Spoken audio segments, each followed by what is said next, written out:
Hey guys, आज की reading में हम बात करने वाले हैं कि आपका जो स्पेसिफिक पर्सन है, आपका जो पार्टनर है ना, वो आपके बारे में क्या सोच रहा है, वो आपको क्या मैसेज देना चाहता है। ठीक है, तो वो जो भी पर्सन है, जो भी इंसान है, अगर आपकी कम्युनिकेशन इस वक्त नहीं हो रही है, आपको उन्होंने ब्लॉक करके रखा है, आपकी फाइट हो गई है, किसी भी तरह का इशू है and you just want to know कि उनके मन में क्या चल रहा है, उनकी फीलिंग्स क्या है या वो क्या बताना चाहते हैं। समटाइम्स ये ना कभी होता है ना कि सामने वाला इंसान या इवन आप खुद आपकी जो भी फीलिंग्स होती है वो एक्सप्रेस नहीं कर पाते। ठीक है, तो आज आपको थोड़ा गाइडेंस मिलेगा इसके बारे में कि आपका पार्टनर एग्जैक्टली क्या सोच रहा है, उन्होंने क्या किया है। ठीक है, कैसा कंट्रीब्यूशन है उसका इस रिलेशनशिप में। ठीक है, तो वो आपको पता चलेगा।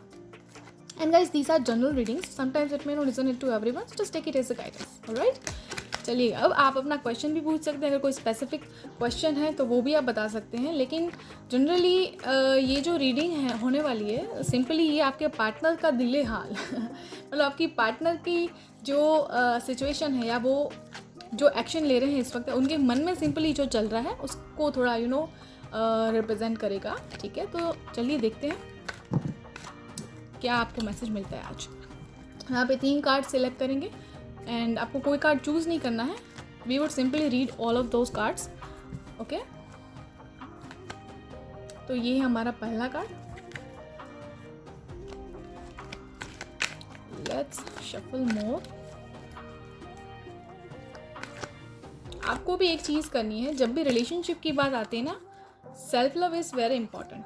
तो आपको सेल्फ लव करना होगा। ठीक है, अगर आप सेल्फ लव कर रहे हैं देन कीप गोइंग, एंड अगर आप नहीं कर रहे हैं तो आपको वो करना चाहिए। And you have to follow self love and self care. ठीक है, खुद के ऊपर ध्यान देना है आपको। ओके, हमने ये जल्दी जल्दी से 3 कार्ड्स यहाँ पे ले ले। अभी हम देखते हैं एक्चुअली क्या चल रहा है उनके माइंड में, उनकी लाइफ में। ठीक है, जो वो शायद बता नहीं रहे हैं आपको, है ना। इसको हम थोड़ा सेंटर में रख देते हैं, राइट। ओके, तो पहला card, I forgive you. Okay, so guys, ऐसा कुछ हुआ होगा शायद कि आपसे भी कुछ मिस्टेक हो गई होगी, या अनइंटेंशनली आपने उनको हर्ट कर दिया होगा, या आपसे कुछ ऐसा हो गया होगा, कोई भी ऐसी चीज़ जो उनको सबसे ज़्यादा हर्ट किया होगा। सो अब वो आपको माफ़ कर रहे हैं, वो आपको दिल से फॉरगिव कर रहे हैं, और यही मैसेज यहाँ पे मिल रहा है, आई फॉरगिव यू। ठीक है, वो आपको अभी माफ़ कर रहे हैं। दिस इज़ गुड न्यूज़, बहुत अच्छी बात है ये। उनके मन में कोई रिसेंटमेंट नहीं है आपके लिए। ओहो, second thing, I am so embarrassed over my actions. So guys, this is wonderful. बिल्कुल रिजोनेट कर रही होगी ये ऑलमोस्ट सारे लोगों को।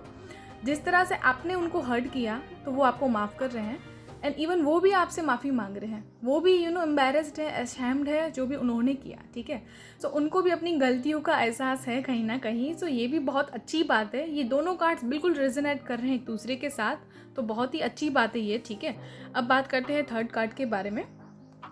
Third card, I can't move on from you. May be बहुत लोग ऐसे होंगे जो ये रीडिंग देख रहे होंगे जिनका शायद ब्रेकअप हो गया है, या जो इस वक्त टॉकिंग टर्म्स में नहीं है। तो आपका पार्टनर आपको यही बोल रहा है कि वो आपसे मूव ऑन तो नहीं कर पाएंगे भाई। आप चाहे कितना भी नो कांटेक्ट में रहें या एक दूसरे को ब्लॉक करके रखें, लेकिन at the and they wants you. ठीक है, ही वांट्स यू और शी वांट्स यू, एंड वो क्लियरली आपको यही बता रहे हैं कि I can't move on from you. So may be अगर आपको लग रहा है, आपके अंदर कोई क्वेश्चन है ना कि भाई आपको वेट करना चाहिए या नहीं करना चाहिए, तो सिंपली आई वुड सजेस्ट कि थोड़ा वेट कर लीजिए। May be they would come back, और उनकी तरफ से कोई ऐसा इनिशिएटिव आ जाए। ठीक है, सो बहुत अच्छी रीडिंग आई है। देखिए, ऐसा कुछ कैलकुलेशन निकल रहा है जैसे कि आपके बीच में कुछ फाइट वाइट हो गई होगी, कुछ भी मिसअंडरस्टैंडिंग हो गई होगी, जिनकी वजह से आप लोग शायद इस वक्त टॉकिंग टर्म्स में नहीं है, but they can't move on from you. वो आपसे मूव ऑन तो नहीं ही करेंगे, वो नहीं करना चाहते, because they love you, they loves you. तो यहाँ पे आपको यही चीज़ों को समझना है कि इवन आपको भी उनकी जो भी ऐसी मिस्टेक्स है उनके लिए उनको माफ़ कर देना है, because they are already ashamed, they are already regretting that mistake. ठीक है, एंड उन्होंने भी आपको माफ़ कर दिया है, आपने भी जो भी गलतियाँ की या उनको हर्ट किया। ठीक है, and at the and may be आपका यूनियन हो जाए। ठीक है, बिकॉज आपकी फीलिंग्स अच्छी है, उनकी भी फीलिंग्स आपके लिए बहुत ज़्यादा लविंग है। ठीक है, स्ट्रॉन्ग है। तो ये है भाई आज की रीडिंग, बहुत ही अच्छी रीडिंग आई है। जिन जिन लोगों को इस वक्त रिलेशनशिप का इशू आ रहा है ना, तो ये गाइडेंस आपको शायद हेल्पफुल रहेगा, ठीक है। तो इन चीज़ों के बारे में सोचना एंड थोड़ा पेशेंस रखना। All will be fine and all will be beautiful, ठीक है। तो भाई यही थी बस आज की रीडिंग। अब आपको ये रीडिंग अच्छी लगी होगी, हेल्पफुल लगी होगी। सो तब तक के लिए stay happy, stay blessed and good vibes to all.